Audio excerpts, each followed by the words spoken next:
तो चलिए आज बात करते हैं कि कैसे एक नए नए आज़ाद हुए भारत ने दुनिया में अपनी जगह बनाई और आज़ादी के फौरन बाद उससे अपनी विदेश नीति बनाने में किन किन बड़ी चुनौतियों से गुजरना पड़ा। शुरुआत करते हैं जवाहरलाल नेहरू की इस बहुत ही गहरी बात से। इसका मतलब क्या है? मतलब ये कि असली आज़ादी तो इस बात से तय होती है कि आप दुनिया के बाकी देशों के साथ अपने रिश्ते कैसे रखते हैं। बाकी सब तो समझिए घर की बात है। असल इम्तिहान तो बाहर ही होता था। तो आज की हमारी चर्चा का सफर कुछ ऐसा रहेगा।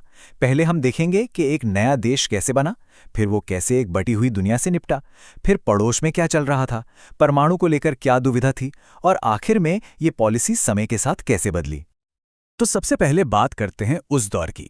सोचिए, 1947 में जब भारत आज़ाद हुआ तो उसके सामने चुनौतियां एक नहीं बल्कि दो थीं, एक घर के अंदर और दूसरी घर के बाहर। इसको ना एक परिवार की तरह समझिए। घर के अंदर क्या चल रहा है और बाहर मोहल्ले में क्या हो रहा है, दोनों बातें मायने रखती हैं, है ना? बिल्कुल वैसे ही भारत के लिए भी था। बाहर की दुनिया दूसरे विश्व युद्ध की तबाही से उभरने की कोशिश कर रही थी, और अंदर अंदर तो विभाजन का जख्म था, भयंकर गरीबी थी, मतलब चुनौतियां हर तरफ थीं। तो भारत के सामने पहली और सबसे बड़ी चुनौती क्या थी? वो थी एक ऐसी दुनिया जो तेजी से दो हिस्सों में, दो दुश्मन कैंप्स में बंट रही थी। तो देखिए, दुनिया एकदम साफ साफ दो टीमों में बंट चुकी थी।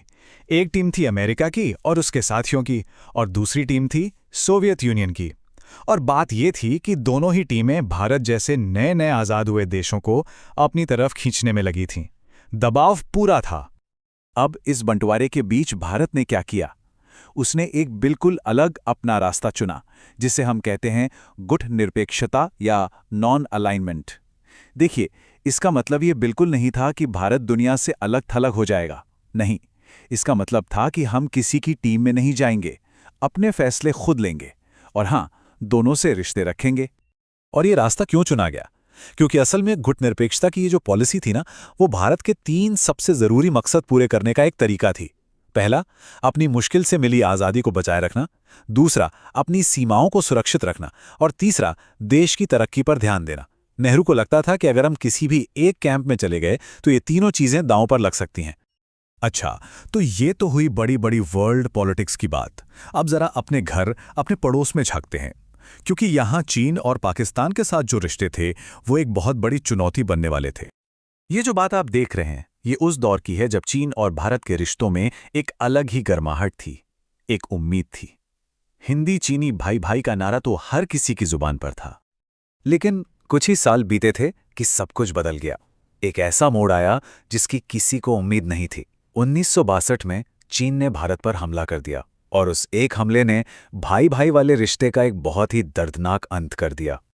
तो सवाल उठता है कि ये हुआ क्यों? देखिए, वजहें कई थी। एक तो अक्साई चिन और अरुणाचल को लेकर बॉर्डर का पुराना झगड़ा था ही। ऊपर से 1959 में जब दलाई लामा तिब्बत से भारत आए तो हमने उन्हें शरण दी। चीन को ये बात बिल्कुल पसंद नहीं आई, और इस जंग में जो हार हुई उसका असर बहुत गहरा पड़ा, हमारी राजनीति पर, हमारी सेना पर और पूरे देश के भरोसे पर। और 1962 की ये लड़ाई तो बस एक शुरुआत थी। इसके बाद का पूरा दशक भारत के लिए बहुत मुश्किलों भरा रहा। चीन के हमले के ठीक बाद 1965 में पाकिस्तान से जंग हुई, और फिर 1971 में एक और बड़ी लड़ाई हुई। अब जरा इस नंबर को देखिए, 80 लाख। ये कोई छोटा मोटा आंकड़ा नहीं है। 1971 की जंग से ठीक पहले उस वक्त के पूर्वी पाकिस्तान से इतने सारे लोग भागकर भारत में आए थे। आप सोच सकते हैं ये कितना बड़ा इंसानी और आर्थिक संकट रहा होगा जिसका पूरा बोझ भारत पर आ गया। तो फिर बांग्लादेश बना कैसे? देखिए, कहानी शुरू हुई पाकिस्तान के अंदरूनी सियासी संकट से। पूर्वी पाकिस्तान में जब हालात बिगड़े और पाकिस्तानी फौज ने वहां जुल्म ढाना शुरू किया, तो भारत ने पहले वहां की मुक्ति वाहिनी को सपोर्ट किया, और फिर जब पाकिस्तान ने भारत पर हमला कर दिया, तब भारत ने एक डिसाइसिव मिलिट्री एक्शन लिया, और नतीजा एक नए देश का जन्म हुआ, बांग्लादेश। और इस जीत का पैमाना क्या था? ये नंबर देखिए, 90,000।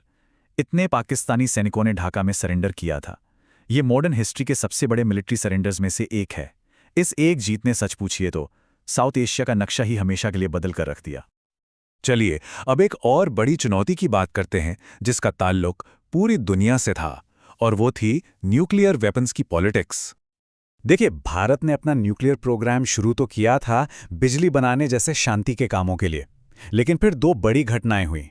पहली, 1964 में हमारे पड़ोसी चीन ने न्यूक्लियर टेस्ट कर लिया, और दूसरी 1968 में एक संधि आई, एनपीटी, जो भारत को भेदभाव वाली लगी। भारत ने साफ कह दिया कि हम इस पर साइन नहीं करेंगे, और यहीं से भारत ने अपनी सुरक्षा के लिए परमाणु का रास्ता खुला रखा। इसी का नतीजा था 1974 का पहला न्यूक्लियर टेस्ट। तो कुल मिलाकर भारत की न्यूक्लियर पॉलिसी इन 3 पिलर्स पर खड़ी है। ये एक तरह का बैलेंस है, अपनी सुरक्षा भी देखनी है और दुनिया में शांति की बात भी करनी है। पॉलिसी एकदम साफ है, ये हथियार सिर्फ और सिर्फ अपनी रक्षा के लिए हैं और भारत कभी भी किसी पर भी पहले हमला नहीं करेगा। तो चलिए अब आखिर में ये समझने की कोशिश करते हैं कि इतने सालों में भारत की इस फॉरेन पॉलिसी में क्या-क्या बदला और क्या आज भी वैसा ही है। और यहाँ एक बहुत ही दिलचस्प बात सामने आती है। आप देखिए, देश में सरकारें बदलती रहीं, पार्टियां आईं और गईं, लेकिन कुछ चीजें नहीं बदलीं। भारत की फॉरेन पॉलिसी के जो बेसिक उसूल थे ना, उन पर लगभग हमेशा सब एक मत रहे। देश का हित यानी नेशनल इंटरेस्ट हमेशा सबसे ऊपर रहा।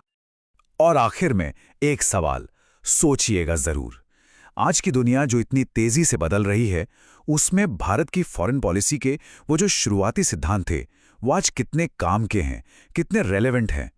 ये सवाल हमें हमारे इतिहास से जोड़ता है और ये सोचने पर मजबूर करता है कि आने वाले कल में दुनिया में भारत का रोल क्या होगा।